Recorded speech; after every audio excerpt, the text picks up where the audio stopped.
guys, and welcome back to I Am Real Estate. My name is Isaac Morales, and today we're going to be talking about how to find comparables and running a CMA on a specific subject property, whether you're a buyer, a seller, or an agent looking to price out a house. All right, what's up, guys? So the first thing I'm going to say is when you guys are trying to run a CMA and find certain specific subject properties on a certain house, you guys want to try to find 4 to 5 comparable properties.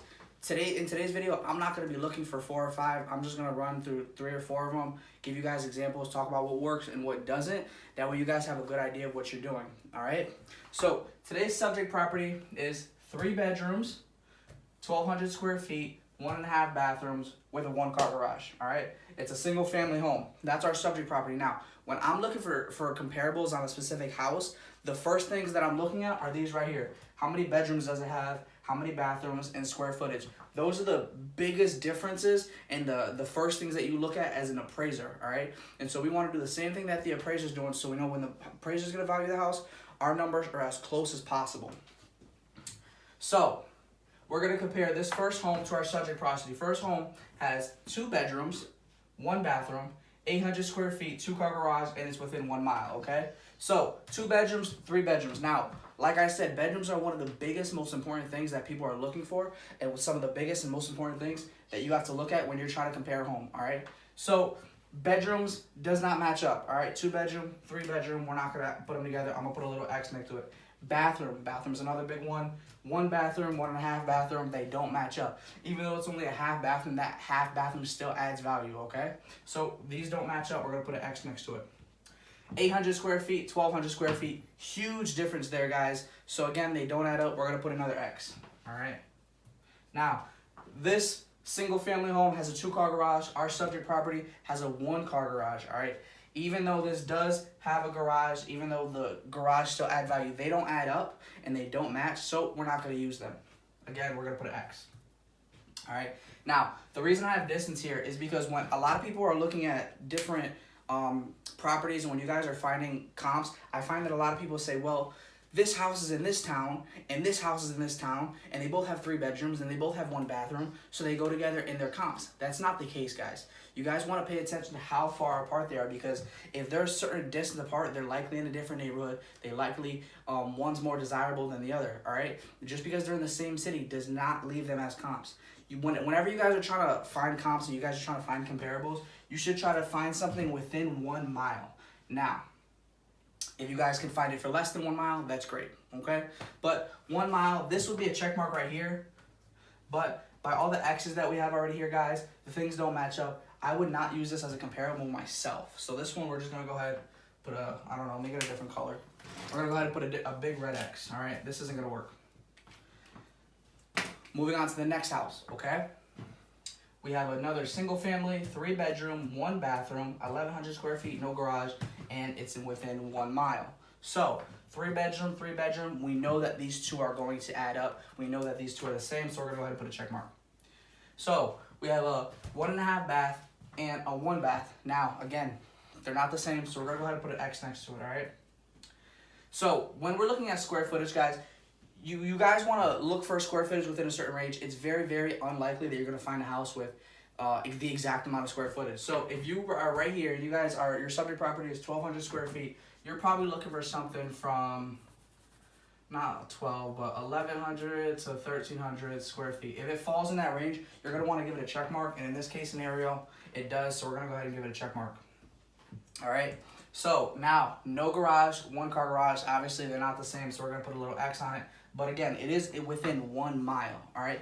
It is within 1 mile, so we're going to use it. Now, you guys look at this one, we have 3 check marks, 2 X's. We have a check mark on the beds, on the square footage, and on the mileage. I think that in my case scenario, if it were me, I would definitely use this as a solid comparable. Obviously, this has a half bathroom, so we're going to give this a little bit more money, and we're going to know that this is valued a little higher. It also has 1-car garage versus no garage. Again, we're going to value this just a little bit higher, but it is still a solid comparable. So let me get my red marker. We're going to go ahead and put a check next to it. This would be our first comparable, all right?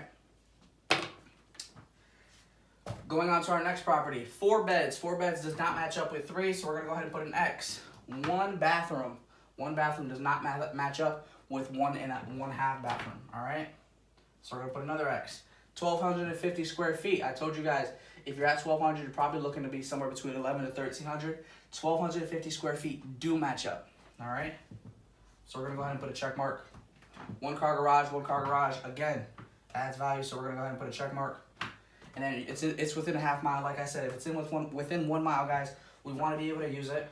So we're gonna put a check mark. Now we're putting another situation. We have 3 check marks, and we have 2 with no check marks. Now, the 2 with no check marks are beds and bath. But because we do have a certain amount of square footage, we have the garage, it's within a certain mileage. Myself personally, I would also use this as a comparable. Here's the reason why. We already know that this has a little bit more of a has 1 more bedroom, and it has 1 less half bath. So somewhere in there we have to find a happy medium, and we're gonna try to value our home, taking away whatever value we believe this extra bedroom is and adding whatever value we believe that extra half bathroom is. But this is still something that you could use as a solid comp, given the square footage, the fact that it has a garage, and the fact that it's within a certain mileage, all right? So we're gonna go ahead and put another check. All right, guys, and our last comparable that we're gonna talk about, another single family home, 3 bedrooms, 1.5 bath, 1,200 square feet, 1 car garage, 3 miles away, all right? So 3 bedrooms, we're gonna go ahead and put a check mark. 1.5 bath, we're gonna go ahead and put a check mark, the exact same. 1,200 square feet, we're gonna go ahead and put a check mark, the exact same. 1 car garage, check mark, the exact same. Now, 3 miles away, guys. I'm gonna circle it. 3 miles away. I can't stress this enough. If you are not within a certain mile radius, appraisers are going to laugh at you. They're gonna say that's ridiculous because, again, this is a completely different neighborhood. You guys could be 6 blocks away, 3 miles away, whatever it is. If you guys are not within a certain mile radius, you're literally considered in a completely different neighborhood. You're considered to be in a completely different market. So even though everything else here is gonna check off, this is gonna throw this right out the window. So this one means nothing right here. When you guys are looking for comparables, try to stay within the 1 mile.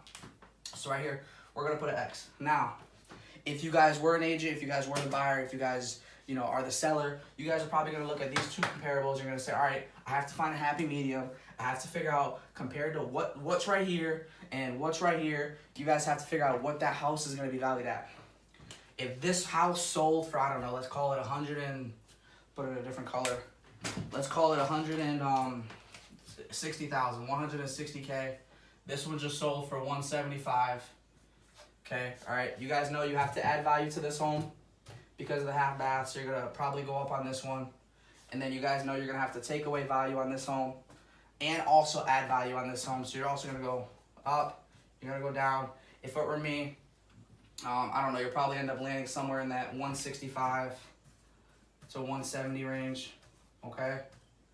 Now, like I said in the beginning of the video, you guys wanna find 4 to 5 comparables. This is something I just made up. There's no actual property that I did this on. So you guys want to find 4 to 5 comparables because 2 comparables, this number is really tough. This number doesn't make me feel 100% confident, but it was just an example. So find the 4 to 5 comparables, guys. Look at the major pieces that appraisers are going to look at when it comes to bedrooms, square footage, bathrooms, things like that. There are going to be outliers, things like a finished basement or a finished attic, or maybe you have a house that's sitting on 1 acre versus a house that's sitting on 5 acres. Those things are great. Those things do add value or take away value from a home, but they're not major pieces that an appraiser is going to come in and they're going to look at it and say, wow, this is going to add a tremendous value. The same thing with granite countertops versus like wood countertops. And there might be a peel factor, and somebody might love one more than the other, but it's not going to add tremendous value, a couple $1,000s maybe, right? These are the big things that an appraiser is going to look at. And so when you guys are doing your comps, these are the big things that you guys want to look at.